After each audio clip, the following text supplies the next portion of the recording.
makin tua itu makin gampang pikun, Pak. Makin tua kenapa makin gampang pikun? Karena otak kita mengalami yang namanya pengecilan otak. Volume otak kita tuh akan terus mengecil semakin kita tua. Nah, kalau kita otaknya mengecil, apa yang hilang? Memori. Sama seperti apa? Seperti gadget. Semakin lama digunakan semakin lemot. Contoh otak kita semakin tua. Sekarang saya tanya, Hakim, apa kamu ingat yang kamu lakukan pada waktu kamu umur 10 tahun di jam 1 pagi? Nggak terlalu inget, tapi setelah jam itu ada. Kamu ingat nggak pada waktu umur kamu 10 tahun di tanggal 2 April tahun 2014 jam 4 sore kamu ngapain? Nggak inget. Nah, kenapa? Karena otak menganggap itu sebagai memori yang tidak berguna. Tapi memori yang kita ingat adalah memori yang krusial. Contoh, saya pasti ingat kapan kamu bisa naik motor pertama kali? 13 tahun. Nah, kenapa ingat? Karena memorable. Sekarang pertanyaan kedua. Kamu ingat nggak kapan kamu bisa naik sepeda pertama kali? Ingat. Nah, padahal itu sangat jauh kan? Kenapa? Karena otak itu membuat prioritas.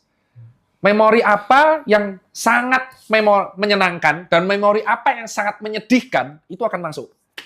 Jadi dua hal yang kontradiktif ini, yang menyenangkan dan menyedihkan, itu akan langsung masuk ke otak dan diingat sampai kapanpun.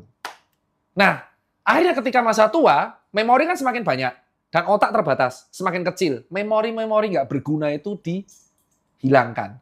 Akhirnya yang dikorbankan adalah memori jangka Pendek. betul sekali. Itu alasan kemarin semakin tua, dia semakin pikun atau demensia, karena dia memiliki keterbatasan memori untuk jangka pendek. Tetapi untuk yang jangka menengah dan panjang, mereka masih ingat. Contoh, kamu tahu orang-orang zaman yang lahir tahun 40-an, kalau kamu bahas apa yang pertama kali cerita? Di zaman saya dulu. Makanya kalau kamu ngobrol sama orang-orang tua, sering mereka terjebak menganggap seolah-olah kalau cara berbicaranya itu kayak di tahun 80-90-an. Itu alasan kenapa orang tua selalu beranggapan anak kecil itu kalau sukses harus PNS, tentara, polisi, dokter. Karena memori dia tuh terjebak di era itu. Mereka tuh sulit banget untuk adaptasi di era sekarang karena memori. Jadi saya sangat memahami kalau ada presiden-presiden, pemimpin negara yang kelahiran tua, dia tuh selalu membuat kebijakan yang subjektifikasinya terlalu ke arah tahun 90 atau 80-an. Kenapa? Karena memang memorinya terjebak di itu. Dan kita ketika tua pun, nanti kita akan terjebak di memori sekarang. Dan mungkin anak kita atau cucu kita, cucu cicit kita akan menganggap kita tuh terlalu old school dan ya itulah.